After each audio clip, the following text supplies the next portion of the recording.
चलिए रिजॉइनिंग हो गई आप लोगों की। तो इसमें लिखिए हेल्महोल्ट्ज़ एनर्जी होती क्या है। देखिए मैं आपको बताती हूँ हेल्महोल्ट्ज़ एनर्जी में क्या होता है। हेल्महोल्ट्ज़ एनर्जी में अगर आपका कोई आइसोथर्मल सिस्टम है, ठीक है, आइसोथर्मल सिस्टम होने का मतलब क्या हो गया, देखो जो फर्स्ट क्लास में नहीं आए थे ना, अब उनको प्रॉब्लम आएगी कि आइसोथर्मल क्या होता है। तो आइसो का मतलब तो होता है बेटा कांस्टेंट, क्या, कोई भी चीज कांस्टेंट, और जहां भी थर्मल रिलेटेड आ जाए वहां टेम्परेचर की बात होती है। तो यानी कि अगर किसी सिस्टम का टेम्परेचर कांस्टेंट है तो वो कैसा सिस्टम कहलाएगा, आपका आइसोथर्मल सिस्टम। तो अगर आप आइसोथर्मल सिस्टम जो है, थर्मोडायनेमिक फिजिक्स में आइसोथर्मल सिस्टम के थ्रू जो वर्क डन किया जाता है ना, जो वर्क डन किया जाता है वो वर्क डन उस एनर्जी के इक्वल होता है, वर्क डन जो है वो एनर्जी के इक्वल होता है, और उस एनर्जी को ही हम क्या कहते हैं, हेल्महोल्ट्ज़ एनर्जी। यानी कि हेल्महोल्ट्ज़ के लिए आपका सिस्टम, हेल्महोल्ट्ज़ एनर्जी के लिए आपका सिस्टम कैसा होना चाहिए, आइसोथर्मल। और वही सिस्टम अगर वर्क डन करे, ठीक है, तो वर्क डन करने पर जो वर्क डन होता है वो उसकी एनर्जी के थ्रू डिफाइन किया जाता है। एनर्जी किसको से शो करता है, हेल्महोल्ट्ज़ एनर्जी को एफ से, किससे रिप्रेजेंट करते हैं, एफ से।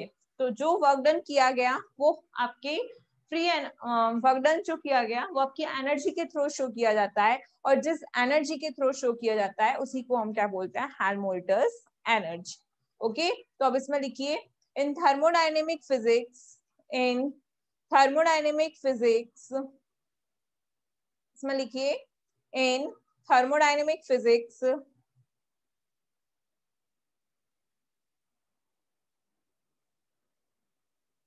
in thermodynamic physics, comma work done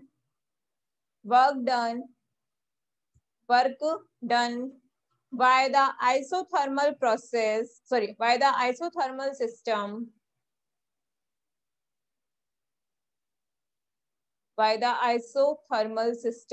is defined by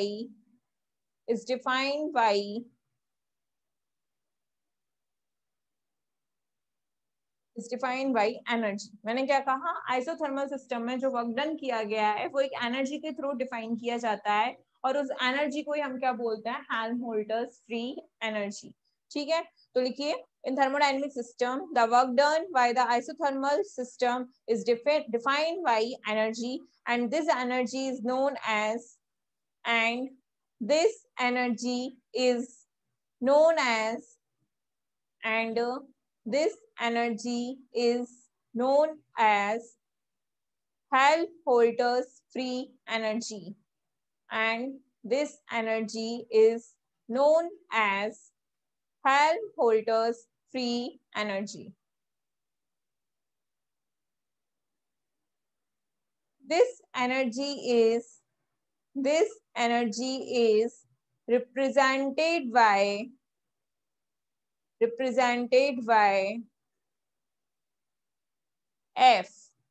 is represented by F, is represented by F, and it is defined as, देखो उसको डिफाइन कैसे करते हैं, F इक्वल्स टू होता है U minus T S. Okay, अब हम ये प्रूफ करेंगे कि ये कैसे आया। Okay, F equals to U minus T S. तो ये तो हो गई आपकी हेल्महोल्ट्ज़ एनर्जी, मैंने जिसको डिफाइन किया है U माइनस टी एस के through. But U minus T S आता कैसे है, अब वो हम निकालेंगे, डेट मीन हम इसका डेरिवेशन करेंगे। ठीक है, तो इसी में लिखिए आगे एक लाइन छोड़कर, लिखिए बेटा।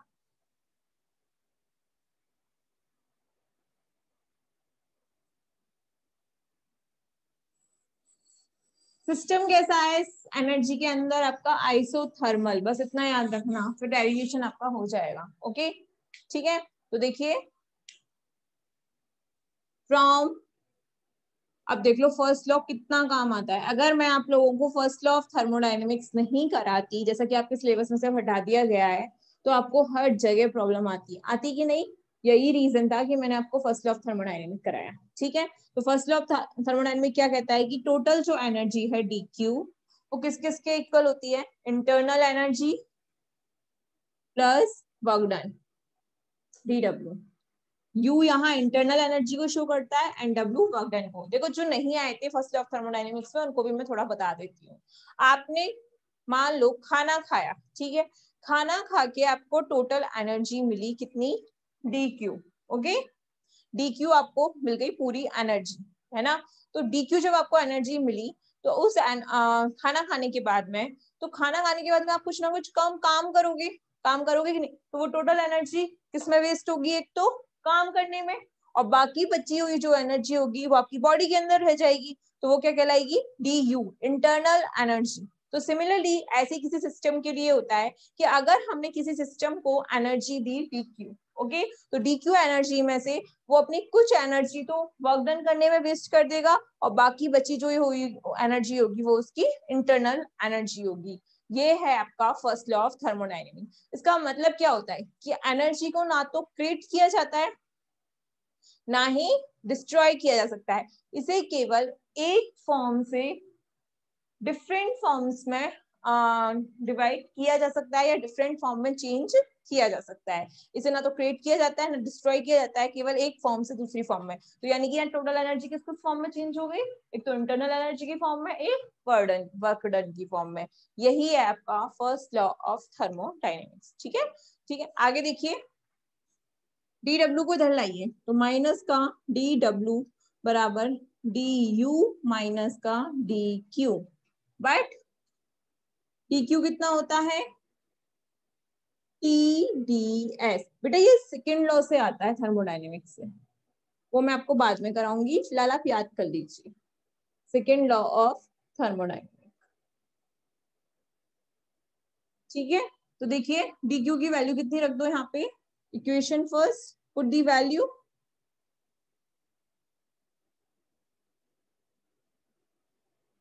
माइनस का dw du माइनस dq की जगह क्या आ जाएगा, TdS।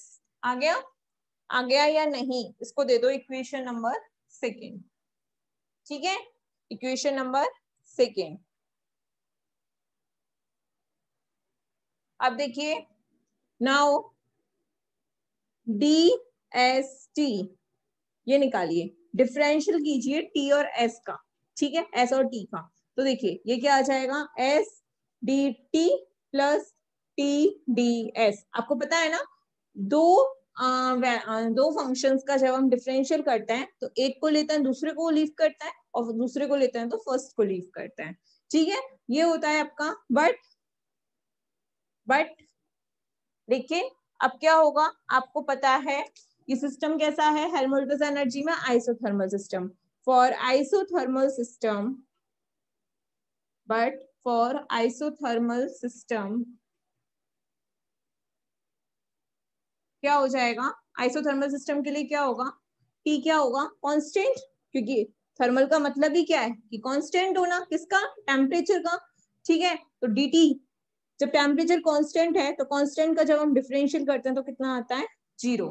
तो अब देखो यहाँ पुट करो, तो DST बराबर dt पुट करोगे 0, तो 0 से पूरा 0, तो क्या रह जाएगा, केवल TdS रह जाएगा कि नहीं, DST किसके इक्वल हो जाएगा, TdS के। एक बार फिर देख लो, देखिए dq बराबर du प्लस dw होता है फर्स्ट लॉ ऑफ थर्मोडायनेमिक्स से, dw इधर लिया है और dq को उधर ले गए तो दोनों के साइन चेंज हो गए। अब देखिए, बट dq की वैल्यू कितनी होती है, TdS, तो वो मैंने वैल्यू पुट कर दी। बट नाउ अब मैंने डिफरेंशियल लिया, तो डिफरेंशियल करने पे ये आएगा, लेकिन हमें पता है आइसोथर्मल सिस्टम के लिए आपका जो टेम्परेचर होता है, आइसोथर्मल का मतलब ही क्या है, थर्मल मतलब T और आइसो मतलब कांस्टेंट, टेम्परेचर का कांस्टेंट, और कांस्टेंट का जब डिफरेंशियल करते हैं तो 0। अब इस dt को यहाँ रखो, तो dt की वैल्यू जब 0 पुट करोगे तो dst किसके इक्वल हो जाएगा, TdS के। इसको इक्वेशन नंबर थर्ड दे दो, इतना लिख लीजिए आप लोग, और जब हो जाए तो ओके कर देना। ठीक है,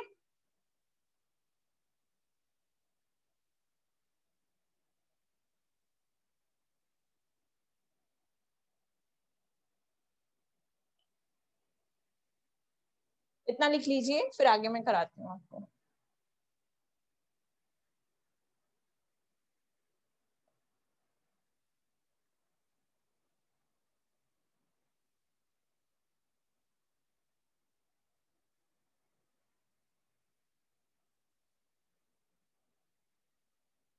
बेटा आप लोगों का हो जाए तो प्लीज ओके, यस, हाँ कुछ भी लिख देना, जैसे मुझे पता चल जाए कि आप लोगों ने कर लिया है ये। ओके, जिसका भी हो जाए।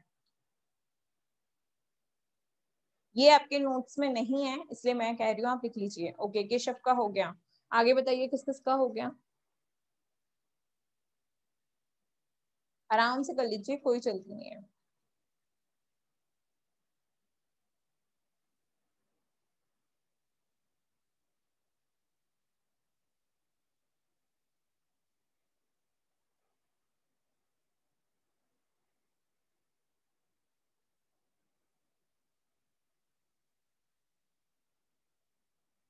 यस मैम, हो गया मैम। ओके, इशिका का हो गया, राज का हो गया, नमन, सोनम, टेल मी आपका हुआ या नहीं।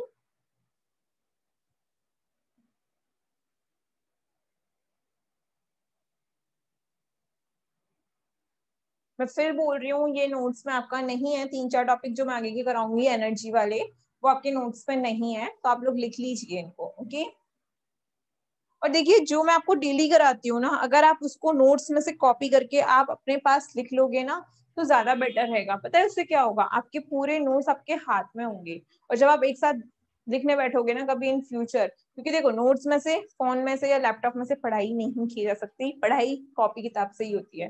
तो बेटर है कि आपको मैं जो डेली डेली टॉपिक करा रही हूँ, आप एक कॉपी बना लीजिए, उसमें थोड़ा थोड़ा डेली भी लिखोगे ना, that is sufficient for you. और फिर जो नहीं लिख पा रहे हो वो नोट्स में से लिख लो बाद में, तो उससे क्या होगा, आपकी कॉपी बन जाएगी और आपको एक्स्ट्रा एनर्जी भी नहीं लगानी पड़ेगी बाद में अलग से, और आपके नोट्स भी प्रिपेयर हो जाएंगे। ठीक है, चलिए आगे देखिए, इसी में ही देखिए। अब देखिए डीएसटी बराबर कितना आ गया, टीडीएस। तो डीएसटी, अब देखो यहाँ टीडीएस है ना, तो टीडीएस की जगह क्या लिख सकते हो आप, डीएसटी लिख सकते हो कि नहीं, क्योंकि डीडीएस की वैल्यू किसके इक्वल है, टीएसटी के।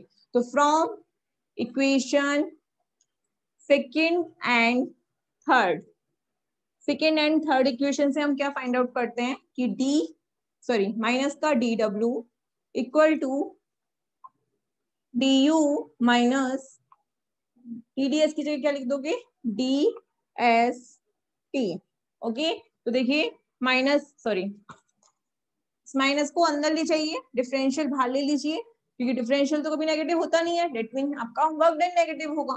तो देखिए डी, फिर यहां से क्या आएगा, u माइनस एस टी आएगा कि नहीं आएगा, तो लिख लीजिए डू इंटीग्रल। जब हम डिफरेंशियल फॉर्म का इंटीग्रल करते हैं तो डिफरेंशियल साइन हट जाता है, ये तो सभी को पता होगा, क्योंकि इंटीग्रेशन डिफरेंशियल को हटाता है और डिफरेंशियल इंटीग्रेशन को। तो डिफरेंशियल, अब इंटीग्रल कर रही हूँ तो इंटीग्रल डिफरेंशियल से दोनों साइन हट जाएंगे, क्या रह जाएगा, माइनस के डब्ल्यू, और यहाँ क्या रह जाएगा, u minus S T. Okay, but from definition of Helmholtz free energy, Helmholtz free energy क्या बोलती है बेटा, कि आपका जो वर्क डन होता है वो किसके थ्रू डिफाइन किया जाता है, एनर्जी के थ्रू, और जिस एनर्जी को हम क्या बोलते हैं, हेल्महोल्ट्ज फ्री एनर्जी। यानी कि ये वर्क डन किसके इक्वल होगा, एफ के equal, F equals to minus का डब्ल्यू। ठीक है, वर्क डन नेगेटिव आएगा क्योंकि सिस्टम के थ्रू किया जा रहा है इसलिए नेगेटिव। तो जो भी है नेगेटिव पॉजिटिव उससे कोई मतलब नहीं है, लेकिन वो पूरा की पूरा क्या होगा, उस एनर्जी के इक्वल होगा, हेल्महोल्ट्ज फ्री एनर्जी के इक्वल। किसकी डेफिनेशन से, हेल्महोल्ट्ज फ्री एनर्जी की डेफिनेशन से। तो इसमें आगे क्या आ जाएगा देखिए,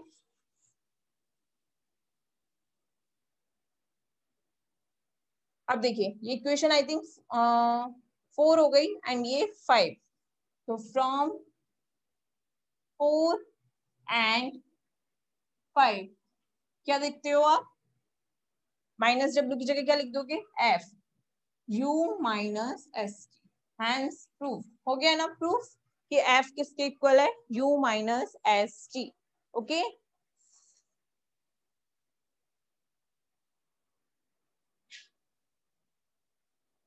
equation number 6, equation 6 define Helmholtz free energy आ गई ना, हेल्महोल्ट्ज फ्री एनर्जी, और इसी के थ्रू हमने मैक्सवेल इक्वेशन निकाली थी कि नहीं निकाली थी? ठीक है, तो कर लीजिए इतना, हेल्महोल्ट्ज फ्री एनर्जी। ओके, इतना कर लीजिए।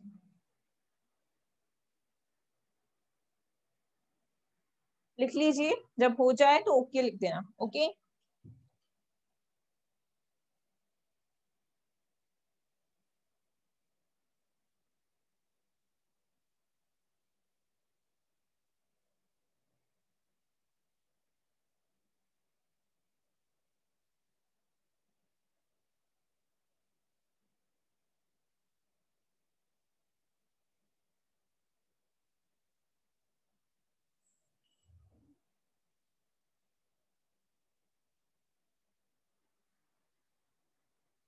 बेटा ओके यस जब हो जाए तो प्लीज लिख देना, और अगर किसी को कोई प्रॉब्लम है तो वो बोल सकता है मैम रिपीट कर दीजिए। ओके, मैं रिपीट भी कर दूंगी अगर किसी को कोई प्रॉब्लम है तो।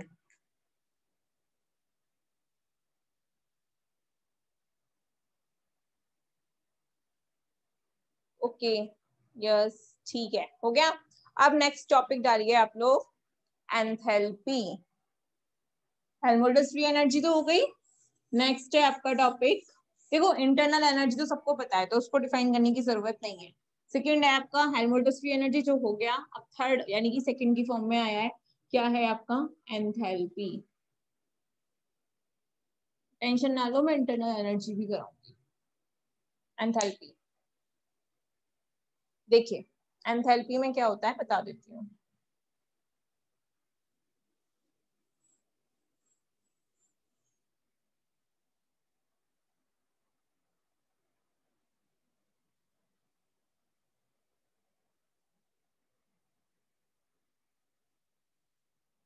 देखिए एंथैल्पी क्या होती है, हेल्महोल्ट्ज फ्री एनर्जी में आपने जो सिस्टम लिया था वो कैसा था? आइसोथर्मल, और उसमें जो वर्क डन किया गया था उसकी एनर्जी, वर्क डन किसके इक्वल था? एनर्जी के इक्वल। सिमिलरली एंथैल्पी में सिस्टम आपका आइसोथर्मल ना होके आइसोबेरिक होता है। कैसा होता है? आइसोबेरिक। अब what is the mean of isobaric? Iso का मतलब तो वही कांस्टेंट, और बेरिक का मतलब होता है प्रेशर। प्रेशर अगर कांस्टेंट है किसी सिस्टम का तो वो सिस्टम आपका क्या कहलाता है? Isobaric system. ठीक है, तो मैंने क्या कहा कि आपके थर्मोडायनेमिक फिजिक्स में आइसोबेरिक सिस्टम की जो एनर्जी होती है, कौन से सिस्टम की? आइसोबेरिक सिस्टम की जो एनर्जी होती है वो एनर्जी ही आपकी एंथैल्पी के इक्वल होती है। ठीक है, आइसोबेरिक सिस्टम की जो एनर्जी है वही आपकी किसके इक्वल होती है? एंथैल्पी के। और एंथैल्पी को जब हम रिप्रेजेंट करते हैं, एंथैल्पी को जब हम रिप्रेजेंट करते हैं किससे? एच से। किससे? एच से। और उसका जो फॉर्मूला होता है, यहाँ तो इंटरनल एनर्जी में से कुछ लेस हो रहा था, यहाँ internal energy plus pressure volume energy का एडिशन जो है वो एंथैल्पी के इक्वल होता है। ठीक है, समझ में आया मैंने क्या कहा? आपका जो आइसोबेरिक सिस्टम है उसकी जो एनर्जी है वही एंथैल्पी होती है। आइसोबेरिक सिस्टम क्या है? जिसका प्रेशर कांस्टेंट है, उसकी जो एनर्जी है वो एंथैल्पी है। और एंथैल्पी को एच के थ्रू रिप्रेजेंट करते हैं, और उसका जो फॉर्मूला होता है वो होता है internal energy plus pressure volume energy का एडिशन जो है वो आपकी एंथैल्पी के इक्वल होता है। ठीक है, तो अब लिखिए एंथैल्पी में, इन thermodynamic system, in thermodynamic system, sorry, in thermodynamic physics, system नहीं, in thermodynamic physics, in thermodynamic physics, comma, the total energy of, the total energy of isobaric system, the total energy of isobaric system in thermodynamic physics, the comma, the total energy of isobaric system known as enthalpy, known as enthalpy, and it is and it is represented by, it is represented by capital H. It is represented by capital H. It is represented by capital H. So next line से enthalpy of system. So enthalpy of system